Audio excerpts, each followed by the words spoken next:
আমরা সবাই খুব আশাবাদী। আমরা সবাই আমাদের নেতা তারেক রহমানের উপরে প্রচন্ড রকমের আশাবাদী। তিনি আসার পরেই মানুষের মধ্যে যেভাবে একটা আলোড়ন সৃষ্টি করেছেন, আশা জাগিয়ে তুলেছেন, এসে নেমেই কি বললেন, আই হ্যাভ এ প্ল্যান। অন্য রাজনীতির কথা বললেন না, তিনি প্রতিশোধের কথা বললেন না, প্রতিহিংসার কথা বললেন না, বললেন যে আই হ্যাভ এ প্ল্যান, আমি একটা পরিকল্পনা নিয়ে এসেছি দেশটাকে গড়বার। এবং নির্বাচনের পুরো সময়টা এই প্রচারণা আমরা করেছি। আর নির্বাচনের পরে পরেই তিনি প্রথমে হাত দিয়েছেন সেই কাজে। ফ্যামিলি কার্ড, কৃষক কার্ড, কৃষকদের 10,000 টাকা কৃষি ঋণ মওকুফ, খাল খনন কাজ শুরু হয়ে গেছে বন্ধুগণ।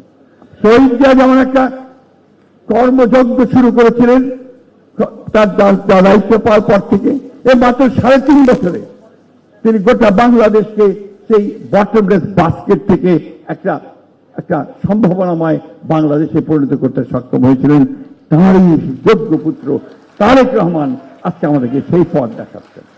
আসুন আমরা সকল অপশক্তিকে পরাজিত করে আমরা আমাদের নেতা তারেক রহমান সাহেবের হাতকে শক্তিশালী করে আমরা সামনের দিকে এগিয়ে যাই।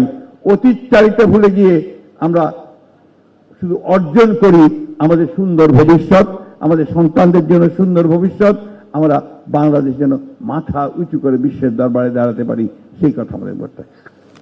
আমি শ্রদ্ধা ভরে স্মরণ করছি, যে কথা আমি বারবার বলি, যে আমাদের প্রথম নারী মুক্তিযোদ্ধা দেশনেত্রী বেগম খালেদা জিয়া, তিনি যার সারাটা জীবন এই গণতন্ত্রের জন্য তিনি দান করেছেন, অবদান রেখেছেন, যিনি বারবার 3বার নির্বাচিত হয়ে বাংলাদেশের অর্থনীতিকে একটা জায়গায় নিয়ে গিয়েছিলেন, সেই মহান নেত্রীকে আমরা আজকে আবার স্মরণ করতে চাই। আমাদের সেই মহান নেতা যিনি বাংলাদেশের স্বাধীনতা ঘোষণা করেছিলেন এবং যুদ্ধ করে দেশ স্বাধীন করেছিলেন, শহীদ প্রেসিডেন্ট জিয়াউর রহমানকে আমরা স্মরণ করতে চাই। আমাদের সেই সব বীর শহীদদের যারা বুকের তাজা রক্ত ঢেলে দিয়ে আমাদের স্বাধীনতা এনে দিয়েছে, আমরা তাদেরকে কখনোই ভুলব না। আমরা ভুলব না এই দীর্ঘ 50 বছর যারা আমরা গণতন্ত্রের জন্য লড়াই করেছি, অধিকারের জন্য লড়াই করেছি, তাদের কাউকেই আমরা ভুলব না। আমরা 24শে জুলাই যোদ্ধাদেরও কখনোই ভুলব না। আপনাদের সকলকে অনেক ধন্যবাদ। আমি সময় নিয়ে নিয়েছি, সেজন্য আমি দুঃখিত। আসসালামু আলাইকুম, খোদা হাফেজ।